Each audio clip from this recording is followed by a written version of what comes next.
Selamlar, ben Fuat Diri. YouTube kanalıma ve yeni videoya hepiniz hoş geldiniz, sefalar getirdiniz. Sokak lezzetleri videosunu yaptık. Kırgızistan'ı gösterdim ama bir şey kaldı. Kırgızistan ekonomisini göstermedim. Fiyatlar ne durumda? Asgari ücret ne kadar maaş alıyorlar? Yeme içme fiyatları, elektronik, telefon vesaire fiyatları ne durumda? Buraya gezmeye gelmek isteyenler fiyatları çok merak ediyor. Öncesinde fiyatlara bakmak istiyorlar. Ona göre Türk lirasıyla gezilir mi? Ucuz mu? Pahalı mı? Ona bu videoda büyük bir ihtimalle karar vereceksiniz. Hiç lafı uzatmaya gerek yok. Videoya geçelim. Süzme Pınar 380 son. Valla bunların kim olduğunu bilmiyorum. Bu arada ilk defa onigiri deniyorum. 75. Aynen. 75. Bu Coca-Cola'nın fiyatı 25 lira. Atınız kim? Victoria. Kıbrıslı. Kıbrıslı mısın? Orada okuyorum, orada yaşıyorum, orada kalıyorum. Soğuk içeceklerin en ucuzu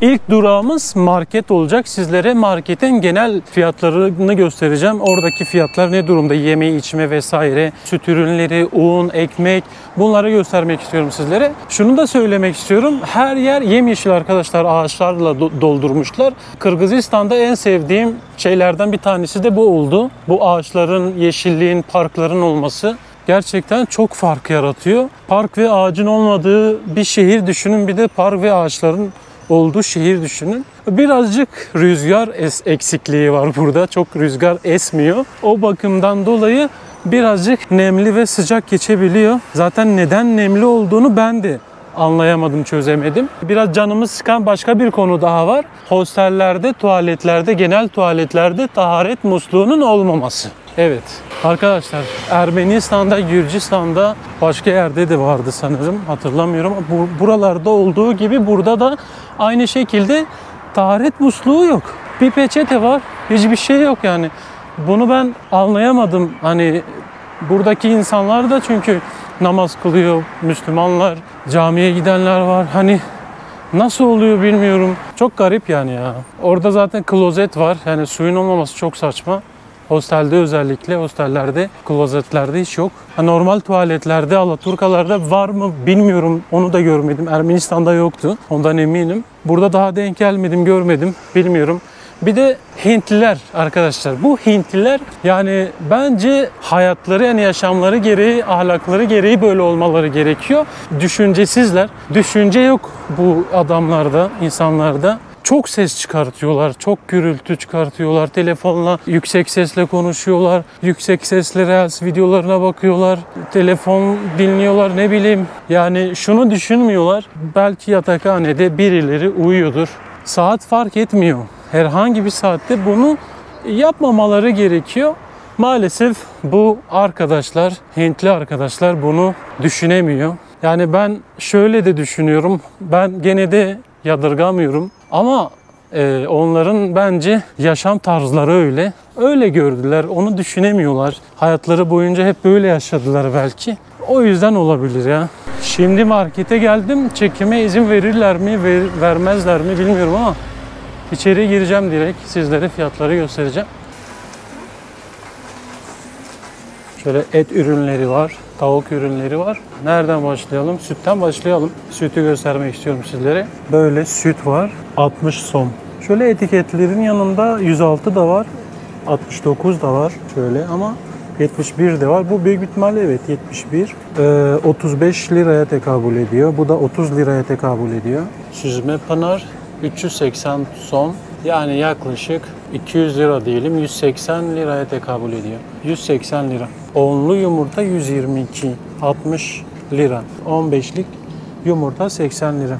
Bizim ülkemizde 30'lu yumurta en son 300'e yakındı. 290 lira falandı herhalde. Şöyle zeytinler yani 500 lira kilosu. Zeytinin kilosu. Bunun kilosu 450 lira. Bu sarı zeytin 300 lira kilosu. Pırpır oluyor arkadaşlar. Şu anda 60 FPS'te kullanıyorum.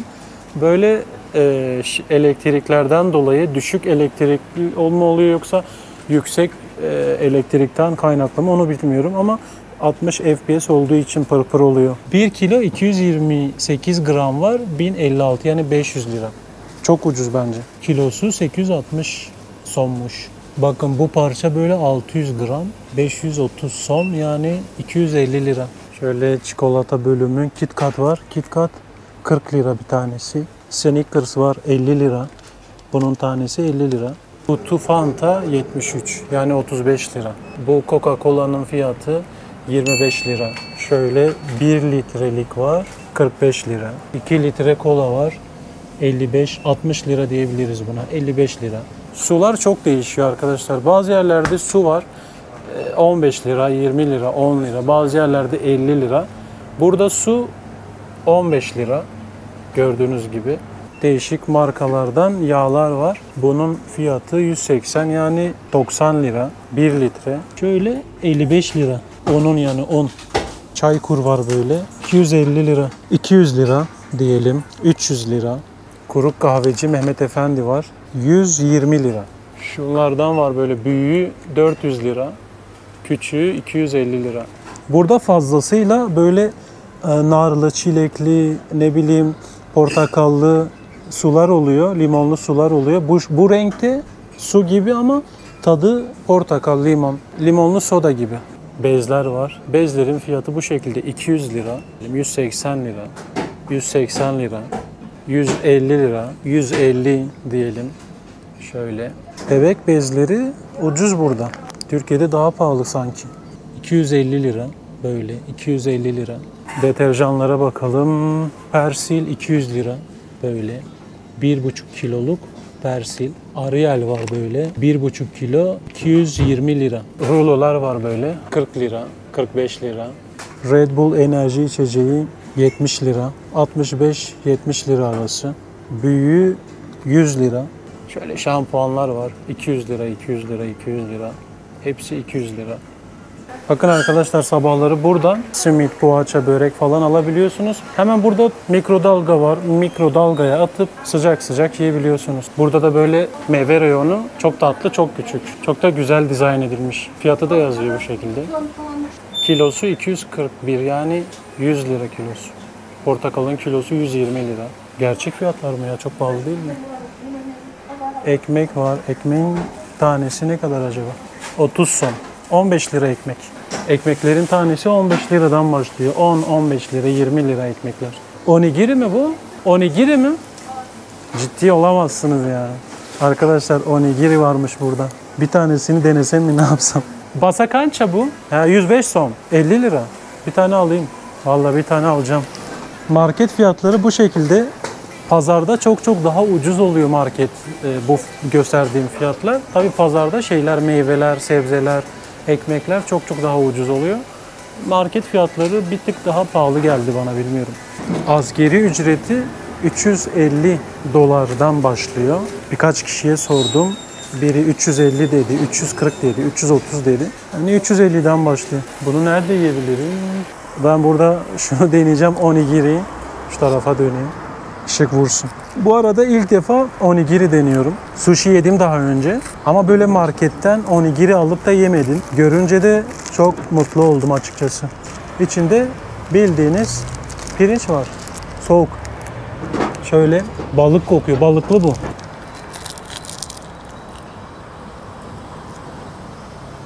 Vallahi yedim.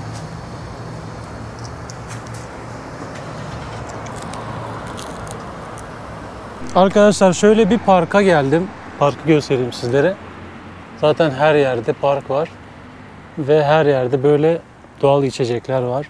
Şimdi sizlere buranın Kırgız somunu göstermek istiyorum. Buranın parasını göstermek istiyorum. Ama şöyle daha rahat bir yerde gösterebilirim. Şuraya geçeyim. Bakın böyle. Aman düşme. Aman düşme. Düşme Ahmet'im. Kamerayı tutamıyorum. Şu 5'lik 5 som yani 2 liramız 2,5 2 lira diye düşünebiliriz 5'li. 3'lük var şöyle. 1'lik var, hızlı bir şekilde göstereyim. Ve 1'lik en küçükleri, 10'luk en büyükleri. Ben 10 kağıt olarak görmedim. 10 somu şöyle madeni yapmışlar, demir yapmışlar. Bozuk para yapmışlar. Kağıt para 20'lik en küçükleri. 50'lik böyle var. 50'liği ben daha önce de söyledim. Şeye benzetiyorum ben. Euro'ya benzetiyorum. 100'lük, 200'lük. Burada da genç yakışıklı bir abimiz var. Şöyle. Valla bunların kim olduğunu bilmiyorum. Şöyle bıyıklı. Burada da bir abi var. Bu da 500'lük. Mantığı anladınız mı bilmiyorum ama dediğim gibi bunu ikiye bölebiliriz. Şu anda 500'lük gösterdim size. O 500'lük 250 lira olarak hesaplayabiliriz. 250 lira. Şöyle hesapladım. 1 dolar 87'den bozuyorsunuz. 1 dolar 87, 86. Havalimanında 86'dan bozdurdum. Ama çarşıda 87'den bozdurdum. Daha iyiye bozdurdum. Bunu böyle yapıyorum ben. Örnek 100 som bölü 87 diyorum. Doları çıkıyor. Doları da Türkiye kuru anlık neyse onunla çarpıyorum. Yani onunla çarpmıyorum. Diyelim ki 39.9 ya da 40 şu anda dolar. 40 ile çarpıyorum. Ya da 45 artık neyse. Bu videodan sonra 50 de olur, 100 de olur. Çarpıyorum. Türk lirası çıkıyor. Zaten hemen hemen yarısı çıkıyor. Burada gençlerin yani geneli özellikle sanırım öğrenci olacaklar onlar. Öğrenciler elektrikli scooter ve bisikletlerle kuryelik yapıyorlar. Çok gördüm. Hatta martıyla bile kuryelik yapanı gördüm. Yani yollar da dümdüz arkadaşlar. Dümdüz yolları var. Geniş. Yokuşlu bir yer yok. O yüzden bence rahatlıkla bu işi yapabiliyorlardır diye düşünüyorum. Kuryelik kolay bir iş değil. Ama böyle sakin bir trafik, geniş cadde olunca, bisiklet yolu da olunca vesaire çok rahat oluyor bu. Bakın eski bir bina. Şöyle. Arkadaşlar Ağustos'un ortasında dağlardaki karlara bakar mısınız? Dağlar bembeyaz. Yani Bişkek dışındaki yerler serinmiş. Onu sordum buradaki insanlara. Bişkek sıcak. Ama çevresindeki Karakol tarafında, Issıkgöl tarafında hava gayet güzelmiş. Oraya gideceğiz. Oraya gitmek istiyorum açıkçası. Yani sadece Bişkek'le kalmak istemiyorum. Artık Bişkek'ten çıkmak istiyorum. Karakol, Tokmok, hatta şöyle de söyleyeyim sizlere. Müslüman Çinliler varmış burada zamanında. Kırgızistan'a yerleşmişler. Kökenleri özlerinde Çinliler, Müslüman olmuşlar. Onları bulmaya gideceğim. Müslüman Çinliler. Şimdi arkadaşlar bir tane mağazaya geldim. Önce iPhone fiyatlarını sizlere göstereyim. 16 Pro 256 GB 109.900 yani 50.000 liraya tekabül ediyor. 16 Pro 512 GB'lık 130.000 60.000 diyebiliriz. 60.000 lira. Şöyle bunları göstereyim sizlere. Honor var. Honor'un fiyatı 5.500 liraya tekabül ediyor. 5.500. Bu 5.800, 5.700. Aynı şekilde böyle. Bu en iyisi galiba. 2025. A56. 41.990. Yani 20.000 liraya tekabül ediyor. A26 23.890. Bu da 12.000, 11.000 Türk lirasına tekabül ediyor. Yolda geçerken gördüm. iPhone sadece satıyor zannediyordum da iPhone da vardı. Reyonda sadece 16 iPhone'lar var. 16 düz, 16 Pro Max var. Fiyatları bu şekilde. Önümde bir tane daha mağaza var. Ona da bakacağız. Bakalım orada fiyatlar ne durumda. Fiyatları ortalama söylüyorum. Hani ikiye bölüyorum. 20.000 somsa 10.000 diyorum sizlere ama o 10.000 değil. Yani 10.000'den daha ucuz. 9.800, 9.500 hatta. Orada 50.000 som yazıyorsa 25 değil de 24.000 Türk lirasına tekabül ediyor. Bilginiz olsun. Şöyle bir mağaza var burada. Büyük bir mağazalar. Alt taraf full telefon Üst taraf bilmiyorum yani, sağ tarafta yemek bölümleri falan da var. Küçük bir AVM.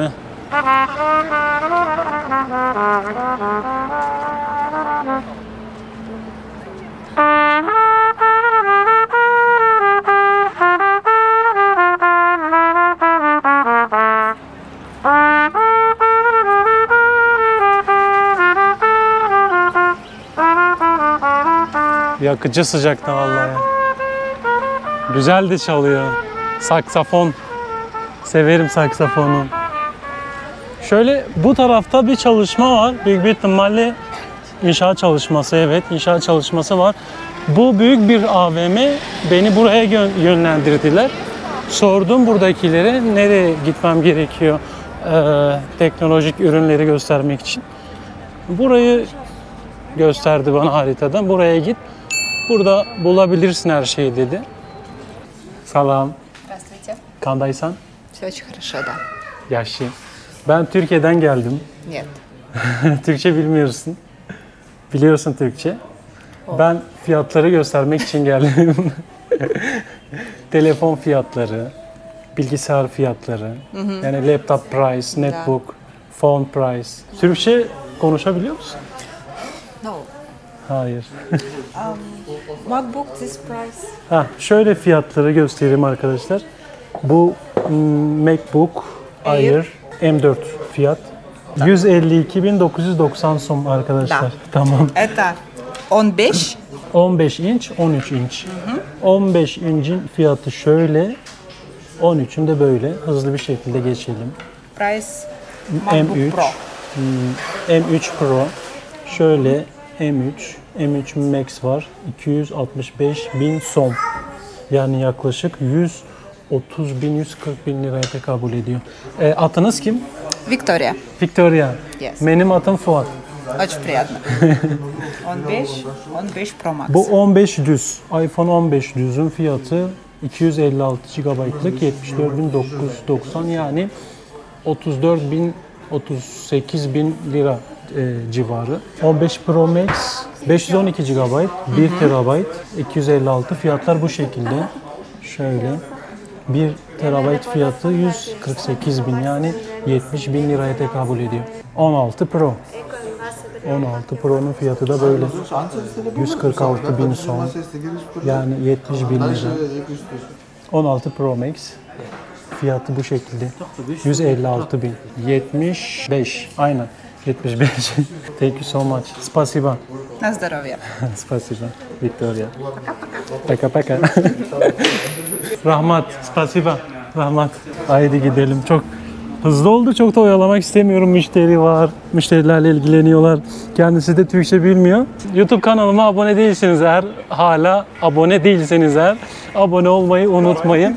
Türkçe bilen çok yok. Yani ancak Türkiye'de yaşamış, çalışmış insanlar Türkçe biliyor. Bu buğdaylı, bu yoğurtlu, çok ekşili. Ayran gibi değil mi? Çok ekşi. Türkçesi ayrandır. Bu mu? Evet, çalap. Türkçesi çalap, Türkçesi ayrandır. Ben bunu içtim ama çok ekşi, böyle ayrana benziyor, evet. Ayranda sadece suyla yapılıyor. Burada biraz gazlı su. Onun için biraz ekşi olur. Peki bu neden biraya benziyor? Arpa mı o? Hayır, bu arpa değil. Bu ekmekten yapılır. Ekmek. Evet. Kıbrıslı. Kıbrıslı mısın? Orada okuyorum, orada yaşıyorum, orada kalıyorum. Burada tatile mi geldin? Aynen. Ailem burada ya, o yüzden geldim. Yaz tatiline geldin. Evet. Hangi bölüm okuyorsun? Tıp. Tıp. Tıp bölümü. Kaçıncı senen? 10 senedir oradayım. 10 senedir okul Kıbrıs'ta. bitti. Okul bitti. Orada çalışıyorum, evet. Ne iş yapıyorsun? Tıp. Ya kiralık şirket. Araç falan mı? Evet. Araç. Niye tıp okudun? Sağlıkçısın. Sağlıkçıyım. Neden kendi işin? Öyle oldu yani. Hayat öyle yani. Senin şive Kıbrıslara kaymış. Ne yapan? Ne yapan? Evet. Çok fark yok ki. Evet. Sadece böyle ne yapan? Öyle şey sert geliyor, o kadar. Biraz şeyleri uzatıyorlar. Evet. R'leri falan. Aynen. Kıbrıs'a geldin mi sen? Tabii. Ne zaman? Orada video çektim. Oraları Girne'yi gezdim. Gazi Mausa'yı gezdim. Magosa'ya gittin, Evet, Girne. Kapalı Çarşı. Kapalı Girne. Çarşı. Nasıl, güzel mi orası? Ya güzel. Ne zaman geldin şimdi buraya?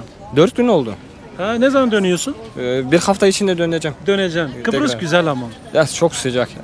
Burada ben rahat gibi yaşıyorum burada. Burası da sıcak, ısık. Yok ya. Öyle çok değil. Türkiye gibi değil ki, nemli, çok nemli değil ki çok burası. Ama biraz nem var. Biraz var ama Türkiye gibi değil. Türkiye gibi değil. Evet. Türkiye şu an daha serin, daha güzel. Atın kimsenin? Nurbek. Nurbek. Evet. Nurbek. Okul bittikten sonra 2016'da gittim. Evet. Şimdi geliyorum. Hep oradasın o zaman. Hep oradayım. Sen Kıbrıs olmuşsun. Aynen. Kıbrıslısın. ben Ben de- sana Kıbrıs'ta gezilecek yerleri onu sormam gerekiyor. Ben de buraların çok da bilmiyorum ben de. Yeni şeyleri, binalar Benim kurulmuş. seni gezdirmem gerekiyor. Şimdi bu içeceklerden bahsediyordum sizlere arkadaşlar. Bu içeceklerin tanesi en küçüğü 10 liradan başlıyor. En büyüğü 50 lira. 1 litre zaten ona hiç gerek yok. Bakın fiyatlar şu şekilde. 24, 48, 70, 120. Bidonlara göre değişiyor. Bunun fiyatı ve bunun fiyatı ayrı oluyor. Bu özellikle biraya benziyor tadı. Ben bunu tatmak istiyorum ya size göstermek için. Bu videoda tadalım. Abla, kandaysın. Yaşı. Bu bir tane küçük. Şöyle Seni çok yabancılar görüyor ki. Ben kendi kiralık şirketimizin sayfasını göstereyim sana. Çünkü bizim de Türkiye'den çok misafirlerim var. kiralık araçlar. Kiralık araçlar. Kaçtan başlıyor kiralık araç? 50 euro. 50 Euro'dan başlıyor bir günlük Yok, değil mi? hep araçlarımız 50 euro. 50 Euro. Evet. Araç fark etmiyor mu? Araç fark etmiyor. Hepsi böyle 50 euro. yeni arabalar. Oo çok iyi. Arkadaşlar şu gördüğünüz otobüsleri her yerde kullanabilirsiniz. Yandex Go'dan güzergahlarına bakabilirsiniz. Başka farklı programlar da olabilir, uygulamalar da olabilir. Ona ben bakmadım ama Yandex Go'yu kullandığım için bazen taksi kullanıyorum. Bazen taksi kullanmadan da dolmuşlarla yani bu toplu taşıma aracıyla istediğiniz yere gidebiliyorsunuz. Sadece güzergahına ve durağına bakmanız yeterli. Size yakın durakları gösteriyor. Yakın duraklara gidip binip oradan istediğiniz yere gidebiliyorsunuz. Aktarmalı gidiyorsanız da gösteriyor. Farklı duraktan farklı durağa geçmek istediğinizde de onu da gösteriyor sizlere. Yandex Go'dan taksiler fiyatları şöyle. Yani 2 kilometrelik bir yere gitmek istediğinizde 65 lira 70 lira arası bir ödeme yapıyorsunuz. Bazen 100 lira, bazen 120 lira. Burada şöyle de bir sistem var.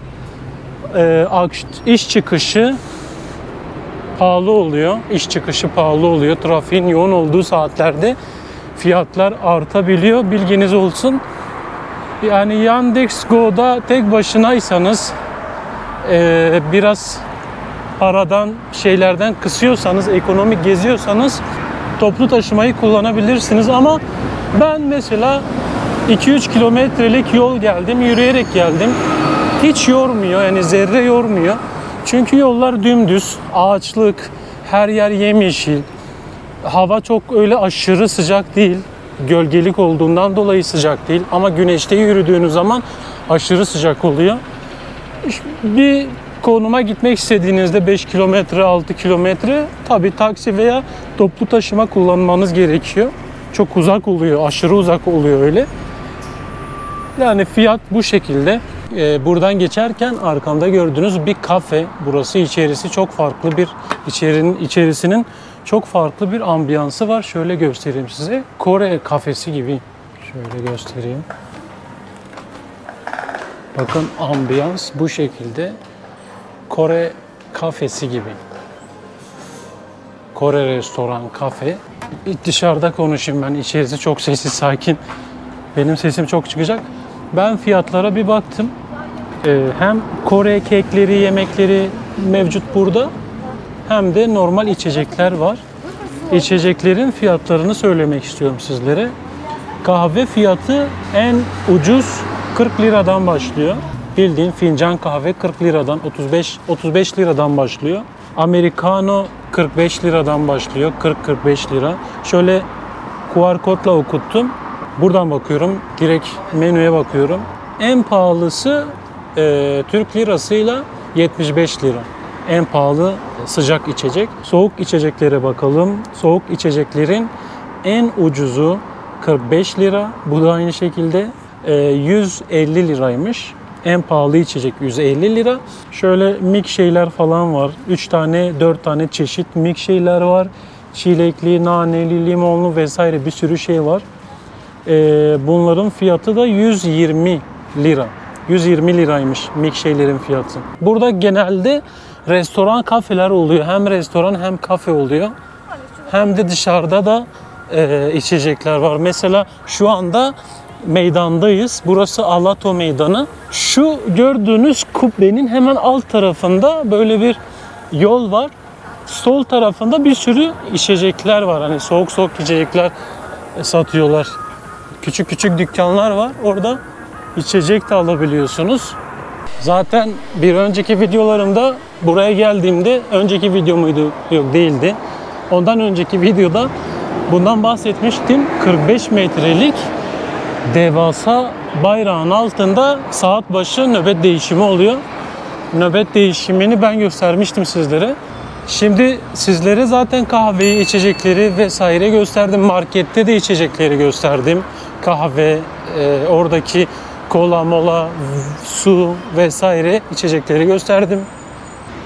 Aynı şekilde her yerde böyle küçük küçük kafeler var. İnsanlar içeride klimanın altında oturup çay kahvelerini içiyorlar.